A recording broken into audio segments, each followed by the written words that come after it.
ഇത് നമ്മൾ ഒരു വെജിറ്റബിൾ കറിയാണ് ഉണ്ടാക്കുന്നത്. ഈ കറി നമുക്ക് ചോറിൻ്റെ കൂടെ, അപ്പത്തിൻ്റെ കൂടെ, ചപ്പാത്തിയുടെ കൂടെ, പൂരിയുടെ കൂടെ, പൊറോട്ടയുടെ കൂടെ, എന്തിൻ്റെ കൂടെ കഴിക്കാനാണെങ്കിലും നല്ല ടേസ്റ്റുള്ള കറി ആയിരിക്കും. അല്ലെങ്കിൽ ഇപ്പോൾ നിങ്ങൾക്ക് ബാസ്മതി റൈസ് ഇഷ്ടമാണെന്ന് വെച്ചിട്ടുണ്ടെങ്കിൽ ആ റൈസിൻ്റെ കൂടെ കഴിക്കാൻ വേണ്ടിയിട്ട് നല്ല സൂപ്പർ കറിയാണ്. അതേപോലെ തന്നെ നിങ്ങൾ ഫ്രൈഡ് റൈസ് ഒക്കെ ഉണ്ടാക്കുമ്പോൾ നിങ്ങൾക്ക് സൈഡ് ഡിഷായിട്ട് ഇങ്ങനെ ഒരു കറി വേണമെന്ന് വെച്ചിട്ടുണ്ടെങ്കിൽ ഈ കറി ഉണ്ടാക്കി നോക്കാം. എന്തായിരുന്നാലും നിങ്ങൾക്ക് നല്ല ഇഷ്ടം. ഞാൻ ഈ കറി കഴിഞ്ഞ ദിവസം ഇവിടെ വീട്ടിൽ വെച്ചിട്ടുണ്ടായിരുന്നു. പിള്ളേർക്കൊക്കെ നല്ല ഇഷ്ടമായി. ഇതിലേക്ക് നമ്മൾ തേങ്ങാപ്പാലൊന്നും ചേർക്കണില്ല. പക്ഷേ നല്ല സൂപ്പർ കറിയാണ്. ട്രൈ ചെയ്ത് നോക്കാൻ വേണ്ടിയിട്ട് മാർക്ക് ചെയ്തിട്ടില്ല. എന്തായിരുന്നാലും നിങ്ങൾക്ക് നല്ല ഇഷ്ടം. ഇതേപോലെ തന്നെ ഒരു വെജിറ്റബിൾ കറിയാണ് നമ്മൾ ലാസ്റ്റ് അപ്ലോഡ് ചെയ്തിട്ടുണ്ടായിരുന്നത്. അത് നിങ്ങൾ കുറേ പേരൊക്കെ ട്രൈ ചെയ്ത് നോക്കിയിട്ട് നല്ല ടേസ്റ്റ് ഉണ്ടായിരുന്നു പറഞ്ഞു. ഇതും അതേപോലെ തന്നെ നല്ലൊരു സൂപ്പർ കറിയാണ്. പിന്നെ നിങ്ങളെല്ലാവരും സുഖമായിട്ടിരിക്കുന്നത് വിചാരിക്കണം. ഇവിടെ ഞങ്ങളെല്ലാവരും സുഖമായിട്ടിരിക്കണം.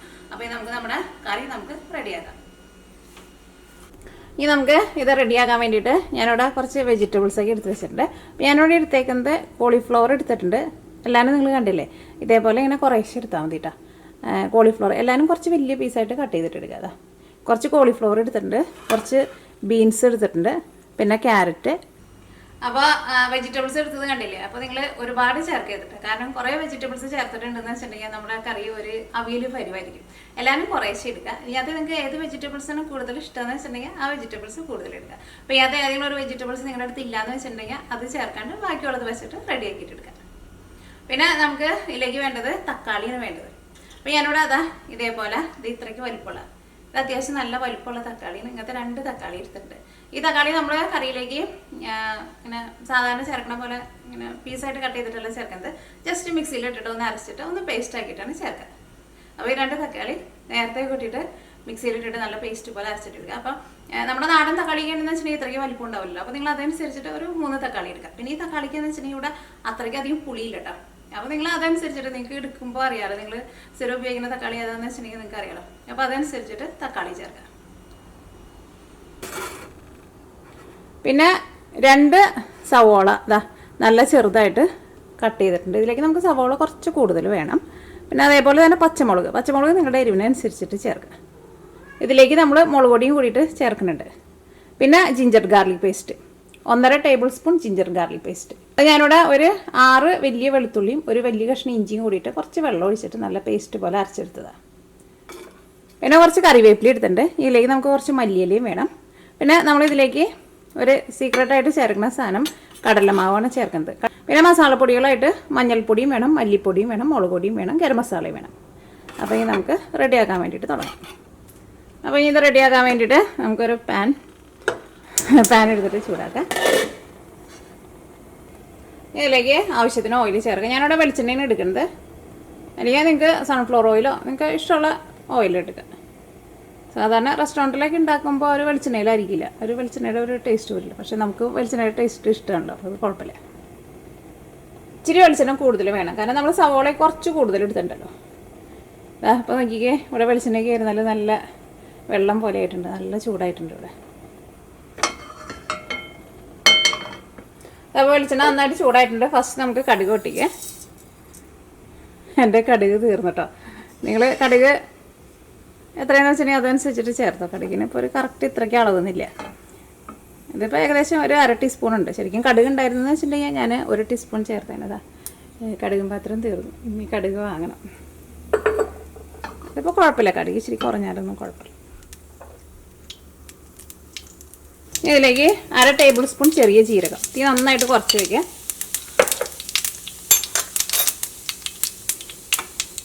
ഇതിലേക്ക് നമ്മൾ ജിഞ്ചർ ഗാർലിക് പേസ്റ്റ് എടുത്ത് വെച്ചിട്ടുണ്ടല്ലോ, അത് ചേർക്കാം.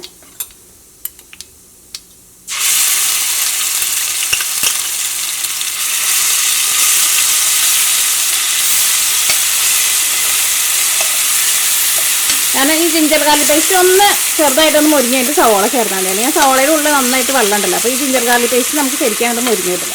അപ്പോൾ നമ്മുടെ കറിക്ക് ആയിരുന്നാലും ജിഞ്ചർ ഗാർലിക് പേസ്റ്റിൻ്റെ ഒരു പച്ചൊരു ടേസ്റ്റ് വരില്ല.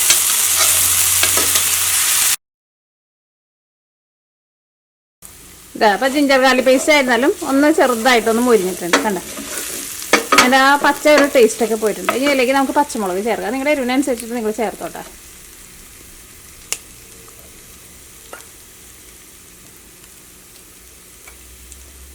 കറിവേപ്പില ചേർക്കാം.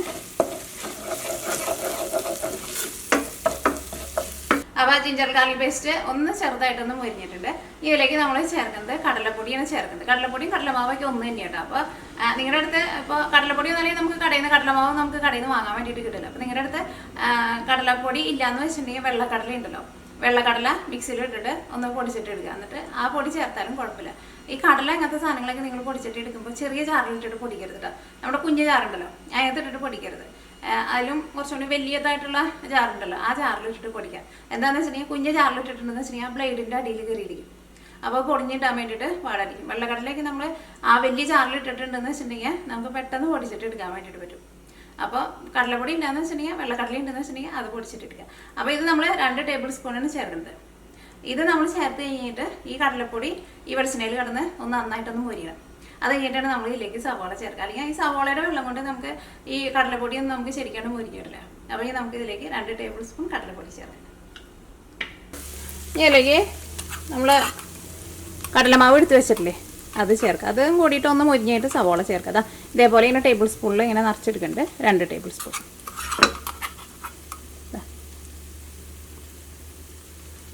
കാരണം ഈ കടലമാവ് അല്ലെങ്കിൽ കടലപ്പൊടി രണ്ടും സെയിം തന്നെയാണ്. ഇത് നന്നായിട്ടൊന്ന് മൊരിഞ്ഞ് അതിൻ്റെ ഒരു പച്ചൊരു ടേസ്റ്റ് ഉണ്ടല്ലോ അത് പോകണം.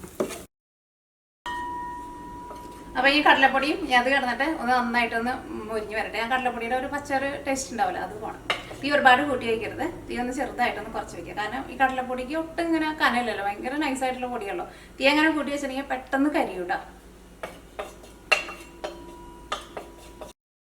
നമ്മുടെ ജിഞ്ചർ ഗാർലിക് പേസ്റ്റ് ഒക്കെ ആയിരുന്നാലും കണ്ടായി നമ്മുടെ ഈ പാത്രത്തിൻ്റെ അടിയിൽ ഒട്ടും പിടിച്ചിട്ടില്ല. അപ്പോൾ നമ്മൾ സവോളയും കൂടിയിട്ട് ചേർത്തിട്ടുണ്ടെന്ന് വെച്ച് കഴിഞ്ഞാൽ സവോളയുടെ വെള്ളം കൊണ്ട് ജിഞ്ചർ ഗാർലിക് പേസ്റ്റ് ഒക്കെ ആയിരുന്നാലും നമ്മുടെ പാത്രത്തിൻ്റെ അടിയിൽ നന്നായിട്ട് പിടിക്കും.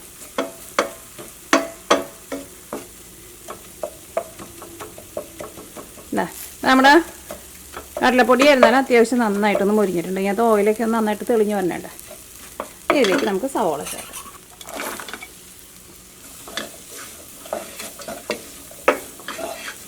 ഈ സവോളയെ നമുക്ക് ഇതിൻ്റെ കൂടെ ഇട്ടിട്ട് ഒന്ന് നന്നായിട്ടൊന്ന് വഴറ്റിയിട്ടെടുക്കാം. വഴറ്റിയെടുക്കാന്ന് വെച്ചിട്ടുണ്ടെങ്കിൽ സവോള ഒന്ന് നന്നായിട്ടൊന്ന് സോഫ്റ്റ് ആയിട്ട് വരും. അപ്പോൾ അതൊരു പൊടിക്ക് വെളിച്ചെണ്ണ കുറവുണ്ട്, ഇച്ചിരി കൂടി വെളിച്ചെണ്ണ ചേർക്കുന്നുണ്ട്. അപ്പോൾ സവോള ആയിരുന്നാലും നല്ല സോഫ്റ്റായിട്ട് വന്നിട്ടുണ്ട്. ഇതിലേക്ക് നമുക്ക് മസാലപ്പൊടികൾ ചേർക്കാം. ഫസ്റ്റ് മഞ്ഞൾപ്പൊടി ചേർക്കാം. ഇതാ ഒരു 1/2 ടേബിൾ സ്പൂണിൻ്റെ അടുത്ത് മഞ്ഞൾപ്പൊടി ചേർക്കുന്നുണ്ട്. ഇനി മഞ്ഞൾപ്പൊടി നന്നായിട്ടൊന്ന് മുരിയട്ടെ. ഈ ഒരു സമയത്തും ഭയങ്കരമായിട്ട് കൂട്ടി വയ്ക്കരുത് കേട്ടോ. അവിടെ ഈ പാൻ്റെ ഉള്ളിലേക്ക് പുക കയറരുത്. മഞ്ഞൾപ്പൊടി നന്നായിട്ട് മുരിയട്ടെ. അല്ലെങ്കിൽ നിങ്ങൾക്ക് വേണമെന്ന് വെച്ചിട്ടുണ്ടെങ്കിൽ ഈ സവോളയുടെ കൂടെയും ഈ കടലപ്പൊടി ചേർക്കാം. പക്ഷേ എനിക്ക് അങ്ങനെ ചേർക്കുന്നതിനേക്കാൾ കൂടുതൽ ഇഷ്ടം ഫസ്റ്റ് കടലപ്പൊടി ചേർത്തിട്ട് ഒന്ന് മൊരിച്ച് കഴിഞ്ഞിട്ട് സവോള ചേർക്കുന്നത് ഇഷ്ടം. എന്നാലും ശരിക്കും അങ്ങോട്ട് മൊരിഞ്ഞ് കിട്ടുള്ളൂ.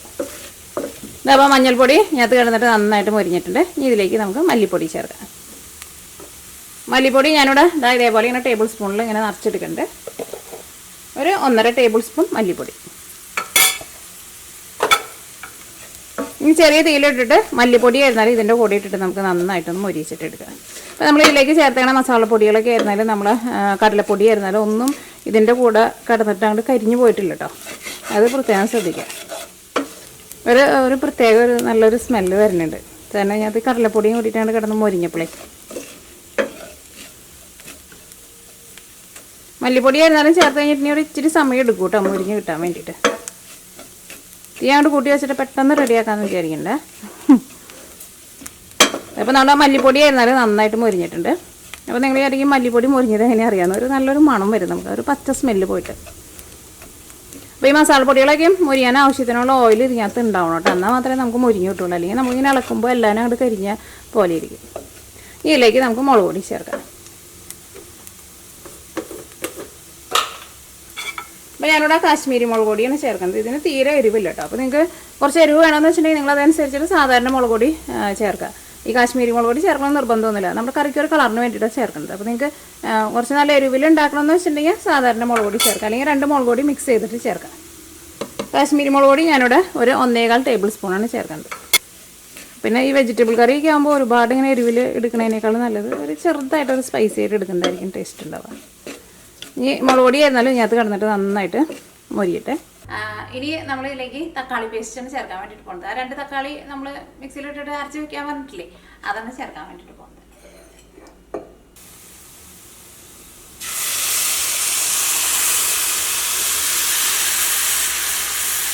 ഇനി തീ നന്നായിട്ട് കൂട്ടി വയ്ക്കാം. ഞാനിവിടെ മിക്സിയുടെ ജാറിൽ ഒരു ജാറ് വെള്ളം എടുത്തിട്ടുണ്ട്. അതും കൂടിയിട്ട് ഇതിലേക്ക് ചേർക്കുക. കാരണം ഇനി ഇതിലേക്ക് നമുക്ക് ആ വെജിറ്റബിൾസൊക്കെ ഇട്ടിട്ട് നമുക്കൊന്ന് വേവിച്ചിട്ട് എടുക്കണമല്ലോ. ഇതിലേക്ക് ആവശ്യത്തിന് ഉപ്പ് ചേർക്കുക. ഇത് നന്നായിട്ടൊന്ന് തിളക്കട്ടെ. ഈ ഗ്രേവി നന്നായിട്ട് തിളച്ച് കഴിഞ്ഞിട്ട് വേണം നമുക്ക് ഇതിലേക്ക് നമ്മൾ കട്ട് ചെയ്ത് വെച്ചാണ് വെജിറ്റബിൾസ് ഉണ്ടല്ലോ അത് ചേർക്കാൻ വേണ്ടിയിട്ട്. കറിയുടെ ഗ്രേവി നന്നായിട്ട് തിളച്ചിട്ടുണ്ട്. ഇതിലേക്ക് നമുക്ക് ഗരം മസാല ചേർക്കാം. അത് നിങ്ങളുടെ ടേസ്റ്റിനനുസരിച്ചിട്ട് ചേർക്കാം. ഗരം മസാല ഇരുന്നാലും നമ്മൾ പലരും എടുക്കുന്ന ഗരം മസാല ടേസ്റ്റിലൊക്കെ വ്യത്യാസമുണ്ട്. അപ്പോൾ ഞാനിവിടെ 1/2 ടേബിൾ സ്പൂണാണ് ചേർക്കുന്നത്. ഇനി ഒരു മീഡിയം ഫ്ലെയിമിൽ വയ്ക്കാം. ഇതിലേക്ക് നമ്മൾ കട്ട് ചെയ്ത് വെച്ചേക്കണ നമ്മുടെ വെജിറ്റബിൾസൊക്കെ ഉണ്ടല്ലോ അതൊക്കെ ചേർക്കാം.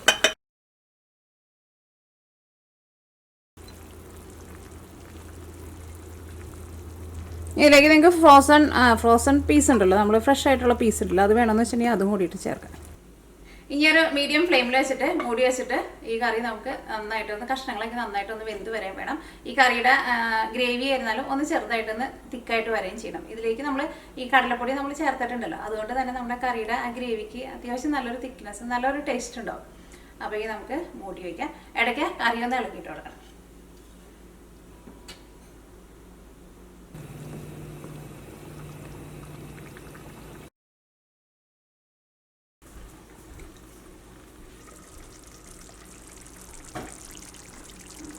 നോക്കിക്കേ, ഇപ്പം ഇങ്ങനത്തെ കഷ്ണങ്ങളൊക്കെ ആയിരുന്നാലും നന്നായിട്ട് വെന്തിട്ടുണ്ട്. ഗ്രേവി ആയിരുന്നാലും ചെറുതായിട്ട് വന്ന് തിക്കായിട്ട് വന്നിട്ടുണ്ട്. ഇതിലേക്ക് നമുക്ക് മല്ലിയില ചേർക്കാം. ഞങ്ങൾ ടേസ്റ്റ് നോക്കിയിട്ട് നിങ്ങൾക്ക് ഗരം മസാല കുറച്ചും കൂടി വേണമെന്ന് വെച്ചിട്ടുണ്ടെങ്കിൽ അതനുസരിച്ചിട്ട് ഗരം മസാല ചേർക്കും. നമ്മുടെ ഈ കറിയുടെ ഗ്രേവിക്കൊക്കെ ആയിരുന്നാലും നല്ലൊരു തിക്നെസ് ഉണ്ട്. കാരണം ഇതിലേക്ക് നമ്മൾ ആ കടല പൊടി ചേർത്തല്ലോ. ഇനി ഞാനിതിലേക്ക് കുറച്ച് കസൂരി മെത്തിയും കൂടിയിട്ട് ചേർക്കുന്നുണ്ട്. അത് ഉണ്ടെന്ന് വെച്ചിട്ടുണ്ടെങ്കിൽ നിങ്ങൾ ചേർക്കുക. അതുകൊണ്ട് ചേർത്തിട്ടുണ്ടെന്ന് വെച്ചിട്ടുണ്ടെങ്കിൽ നല്ലൊരു ഫ്ലേവർ കിട്ടും. ഇത് കസൂരി മെത്തി എന്ന് വെച്ചിട്ടുണ്ടെങ്കിൽ ഉലുവയുടെ ഇല ഉണക്കി എടുത്തതാട്ടോ. പക്ഷേ ഉലുവ ചേർക്കരുത് കേട്ടോ. ഉലുവയ്ക്കും ഈ ഉലുവയുടെ ഇല ഉണക്കിയതിന് തമ്മിൽ ടേസ്റ്റിന് ഭയങ്കര വ്യത്യാസമുണ്ട്. ഇനി തീ ഓഫ് ചെയ്യുക. കഷ്ണങ്ങൾ ഒരുപാട് വെന്ത് അങ്ങോട്ട് കുഴഞ്ഞു പോകരുത് കേട്ടോ. അപ്പോൾ അങ്ങനെ നമ്മുടെ വെജിറ്റബിൾ കറി റെഡി ആയിട്ടുണ്ട്. നല്ല മണമാക്കി വരണുണ്ട് കേട്ടോ. ഇനി നമുക്ക് തീ ഓഫ് ചെയ്യാം. അത് കഴിഞ്ഞിട്ട് ഒരു 10 മിനിറ്റ് കഴിഞ്ഞിട്ട് നമുക്ക് കറിയുടെ ടേസ്റ്റ് നോക്കാം. കറി എപ്പോൾ നമ്മൾ വെച്ചാലും ഒരു കുറച്ച് നേരം ഒന്ന് മൂടി വയ്ക്കണം. അപ്പോഴായിരിക്കും ആ കറിയുടെ ശരിക്കുള്ള ഒരു കളറും കറിയുടെ ഉള്ളിലേക്ക് മസാലയ്ക്ക് പിടിച്ചിട്ട് ശരിക്കും അതിൻ്റെ ഒരു ടേസ്റ്റ് അറിയാം നമുക്ക്. അപ്പോൾ ഒരു 10 മിനിറ്റ് കൂടി ഇരിക്കട്ടെ. അങ്ങനെ നമ്മുടെ കറി റെഡി ആയിട്ടുണ്ട്. ഞാൻ കറിയുടെ ടേസ്റ്റ് ഒന്ന് നോക്കട്ടെ. ശരിക്കും നല്ല സൂപ്പർ കറിയാണ്.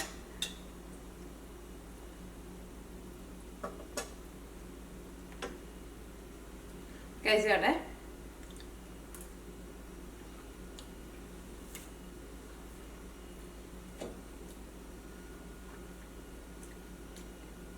ശരിക്കും നമ്മൾ റെസ്റ്റോറൻറ്റിലൊക്കെ പോയിട്ട് കഴിക്കില്ലേ, ശരിക്കും ആ കറിയുടെ ഒരു ടേസ്റ്റ് നിങ്ങൾ ഉറപ്പായിട്ടും നിങ്ങൾ ട്രൈ ചെയ്ത് നോക്കണം. ട്രൈ ചെയ്ത് നോക്കിയിട്ടുണ്ടെങ്കിൽ ഞാൻ ഈ പറയണ പോലെയൊക്കെ നിങ്ങൾ ചെയ്തിട്ടുണ്ടെന്ന് വെച്ചിട്ടുണ്ടെങ്കിൽ നിങ്ങൾക്ക് നല്ല സൂപ്പർ കറി കിട്ടും. അപ്പോൾ നിങ്ങൾ ട്രൈ ചെയ്ത് നോക്കാം. ട്രൈ ചെയ്ത് നോക്കിയിട്ട് ഫീഡ്ബാക്ക് പറയാൻ വേണ്ടിയിട്ട് മറക്കരുത്. അപ്പോൾ നമുക്ക് നാളെ വേറൊരു പുതിയ റെസിപ്പി ആയിട്ട് വരാം.